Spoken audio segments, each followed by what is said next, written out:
Hi everyone, Makashi Talks here and welcome to my YouTube channel. As you know, I'm here to talk about my favorite interest ever, which is linguistics, the scientific study of language. On today's episode, I'll be talking about language and culture, their significance on one another. I'll then be talking about heritage and what that means for language preservation and how it contributes to cultural heritage. I'll then hop into my favorite part, which is word of the day, close off, and then hope to see you guys in my next episode. Culture significantly impacts language by shaping its vocabulary, nuances, this which in turn enables communication, identification, and builds community.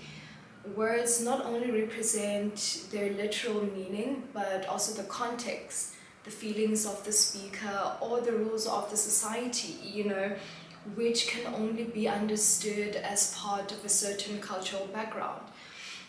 Cultural knowledge and immersion. I always say this, you need to immerse yourself in the culture in order to understand the language, what's being said, right? You gain cultural knowledge by putting yourself in that situation, right? For example, I was sitting with someone and they were telling me a story. Let's say, for example, you are married, right? This is intercultural marriages, right? You come from a certain cultural background and your spouse another. Now, this person was telling me how their spouse, they didn't understand what was going on. The way they spoke sounded a bit rude, a bit disrespectful. You understand what I'm saying? And then this person decides, no, actually, you know what? Let me just chill, hang out with these people, immerse myself in the culture, gain some knowledge, and see what it's all about. He then comes back and says, actually, that was not disrespectful. This is how they speak. I was able to gain the knowledge of their culture by immersing myself in their culture, and now I know that there was no, disrespect intended, right? It's just the manner in which they speak. So you need to immerse yourself in the culture, as I've said before, in order to gain that knowledge. It's very, very important. You see it when you hang out with people from different cultural groups. My friends are all from different cultural groups, although the other one is a scam. She says she's Zulu, but I've never heard her speak a little bit of Zulu, but anyways, so that is really nice because we come from different cultural backgrounds, and in order for me to understand, right, my friend's culture, I immerse myself, listen to what they say, and I'm like, oh, okay, buddy, this is what you guys mean, right? Which is very, very interesting, if I do say so myself. Heritage, well, what does heritage mean?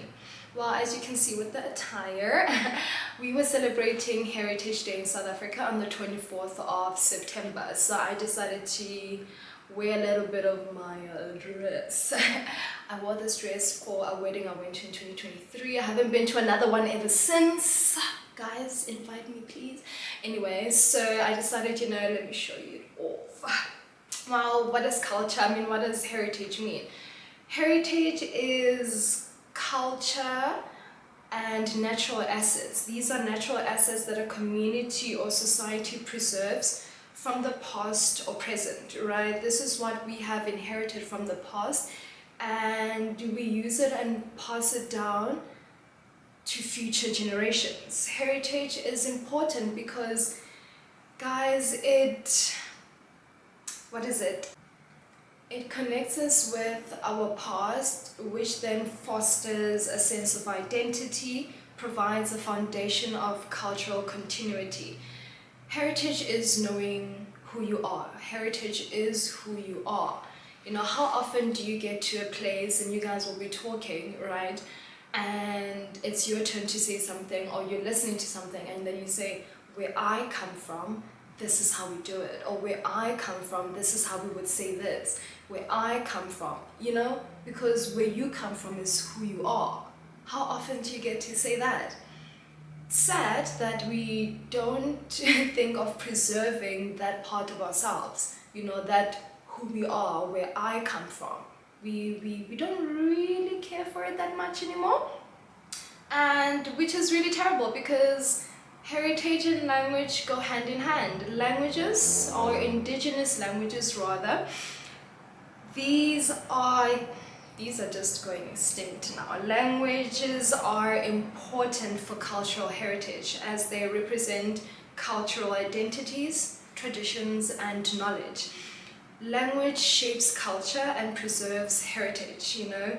This can be done through storytelling, which is my favorite, or through songs. I've listened to a few songs where, you know, they tell us about what used to be going on back then, or you listen to stories. I was visiting my uncle while I was at home, and I decided to go visit my uncle, and we just sat under the tree, my uncle, brother, and I, and my uncle was just hoying stories about what used to happen, you know, where, like, the area in which we stay, you know, the places that, the things that they used to sell, the places that used to be the buildings, you know.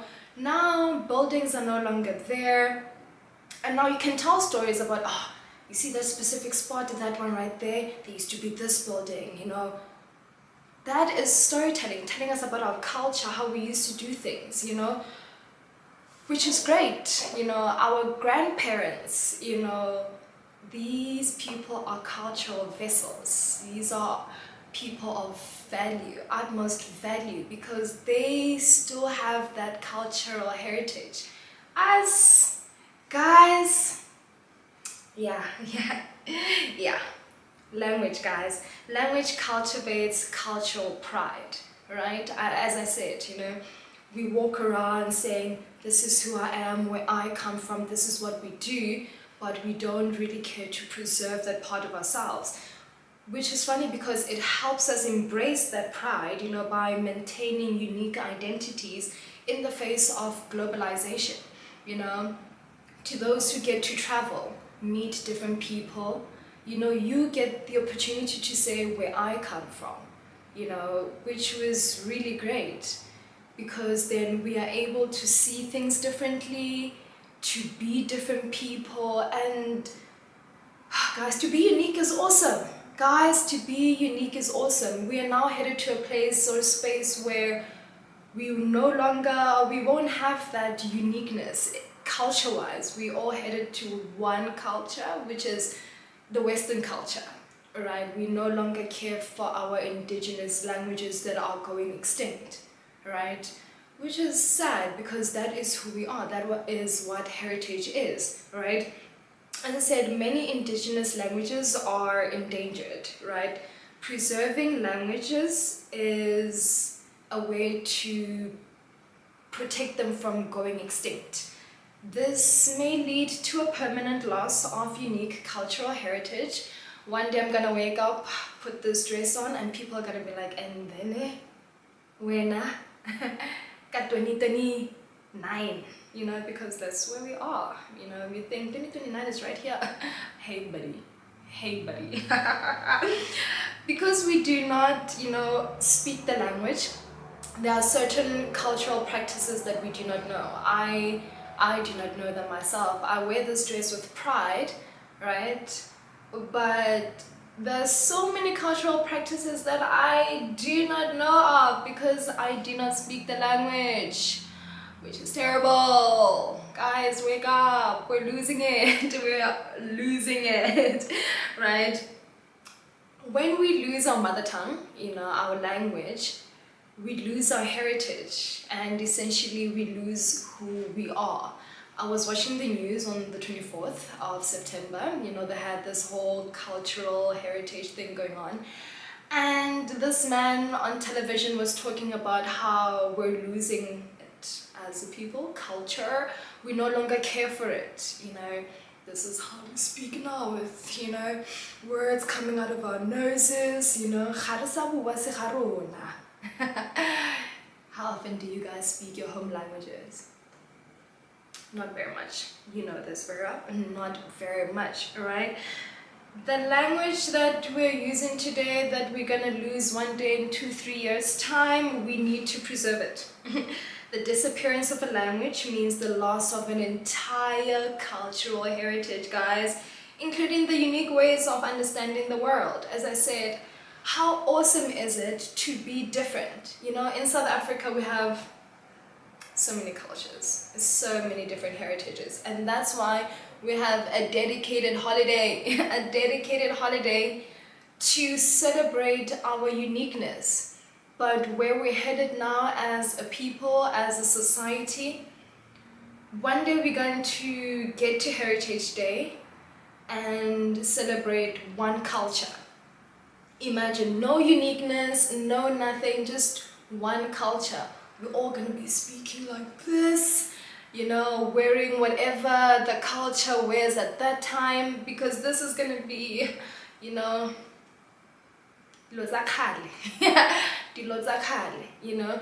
So it's very important that we preserve our indigenous languages, you know, because this, in a way, preserves our cultural heritage, which is of más importante.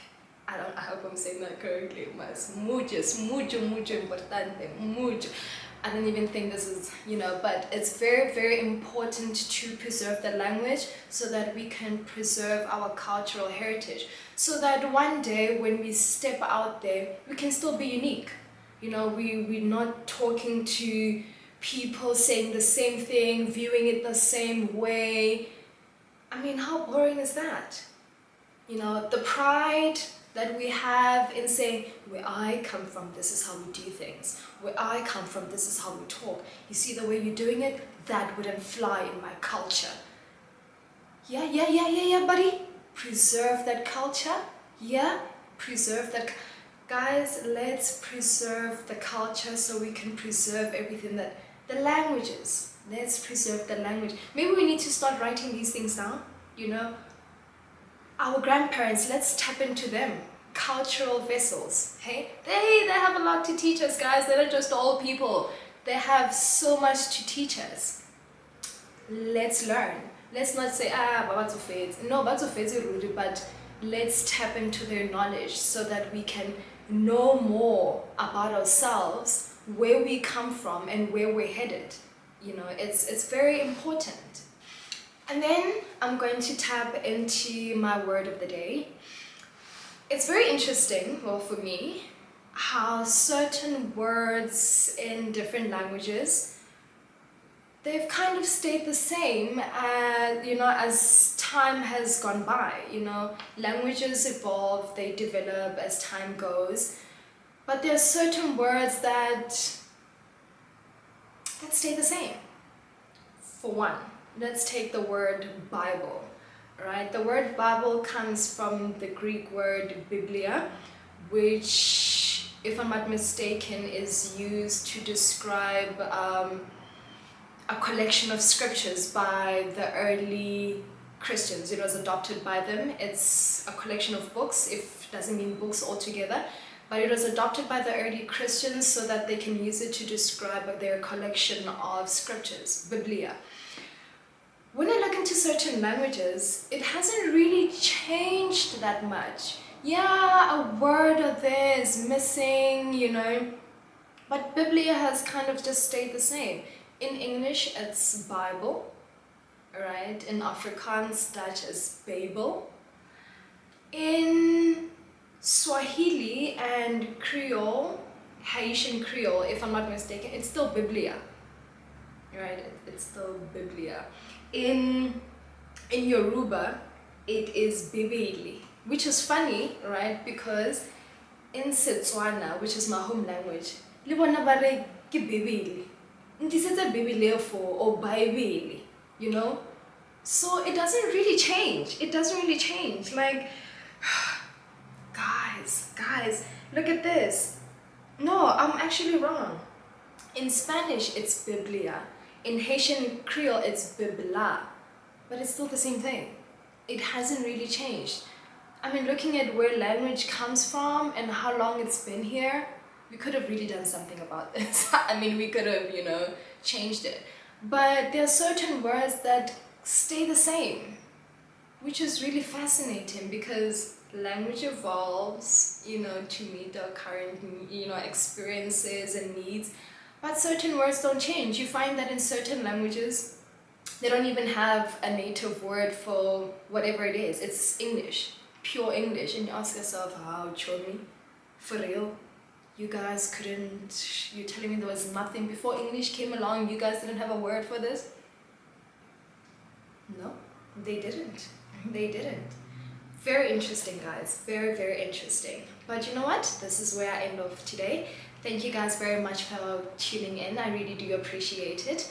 Please do, subscribe, like, and comment if you guys want me to talk about anything that you guys find interesting. I would very much appreciate your comments. But for me, this is it. Take care.